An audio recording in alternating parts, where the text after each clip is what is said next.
Hey writers, it's Megan Barnhart here. I am in costume today on the 13th day of my first NaNoWriMo. My book is set in Australia in 1919 and why not dress up when you write to give yourself more feeling of being in your story. And that's exactly what I want to talk about today is the feeling of being in your story. So if you've read Recipe for Drafting, you have heard me talk about the different parts of your writing brain. If you haven't read it, this is something I really recommend you read to get this insight about. This is something that will just really change the way you relate to your writing. Okay, so the different parts of your writing brain, in my opinion, are your inner 5-year-old who's like super exuberant and writes in flow and has all these great ideas and is like, oh, and then that could happen and then this.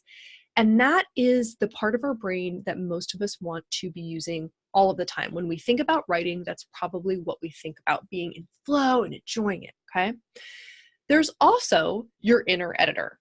We've all dealt with our inner editor, right? This is what makes you start writing a chapter and then go back and erase it because something just isn't right. And you're like, no, that's not the right word.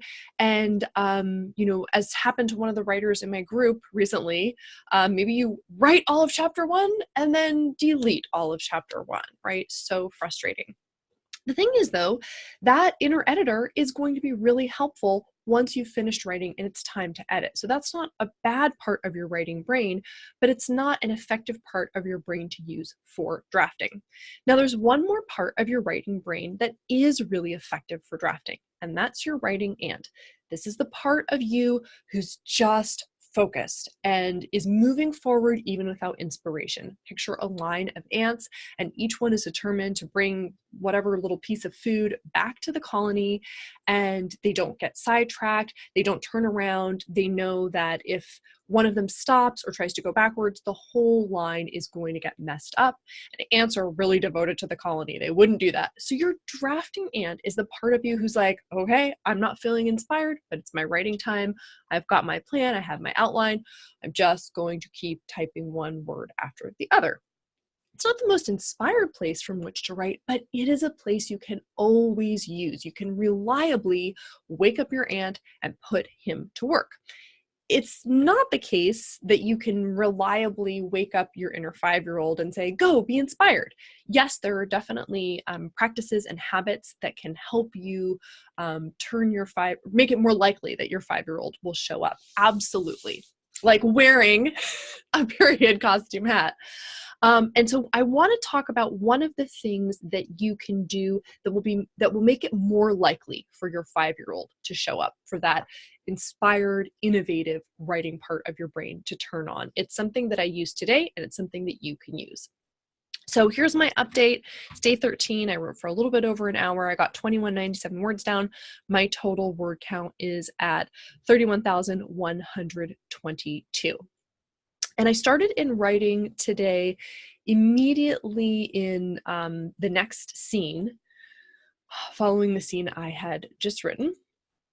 And the way I began was with this character, Aunt D, who's just showed up on the scene.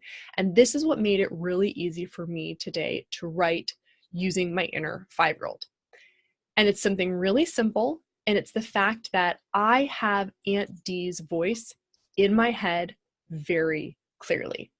So all the scenes I've been writing that have her in them, she doesn't come in until towards the end of the book, but all of the scenes I have in which she takes part are just flowing. Like my inner 5-year-old is having the most fun. She's like stomping through the mud and playing in puddles, and it's like, then this could happen, then that. Getting tons of surprises. I'm getting things coming to fruition that I didn't even plant. Like I planted seeds earlier, but I didn't realize they were seeds. Something happened earlier in the story, and now I'm like, oh yeah, that could now have turned into this.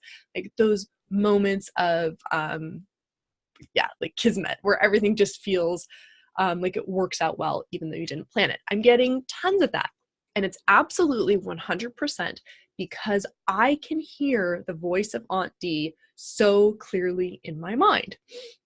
And I think that's because she's kind of a combination of characters that I've read about or seen. I'm kind of molding her on a couple of different characters, or like the personalities of characters from other places. So I have a really clear sense of who she is, how she speaks, how she gets what she wants, and she's also just a really commanding force. She doesn't take flack from anybody.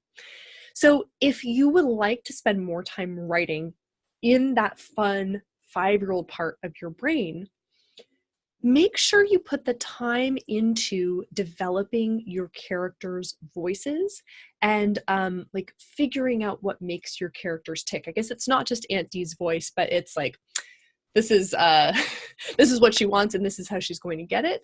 And that is giving all of this momentum to the scenes I'm writing. So that's something you can do to spend more time in the 5-year-old part of your brain, enjoying writing, is develop your characters' voices and get really clear on who they are and what they want and what motivates them. And use that to insert some fun, inject some fun into what you're doing. I am really excited to be able to just give myself the freedom to write whatever scene comes next. I've been finding I went out of order for a while, and now that I'm writing scenes that are leading up to the final climactic moments, it's getting a lot easier to just go in order. And there's some stuff I need to go back and fill in, but I'm not worried about it because once I've got all these exciting bits, I can go back, I can pull out my drafting ant and say, okay, time to just get the job done. So I hope you can use that tip of really use your characters' voices to give your story forward momentum and unlock your inner 5-year-old. If you enjoyed this video, please do subscribe. I put out new writing tips every week, and during NaNoWriMo, I'm putting out a new video every day to give you an update about how my Nano is going, and also to give you some tips that you can use for your NaNoWriMo or for whatever writing project you're doing. All right, thanks so much for watching, and as always, I wish you happy writing.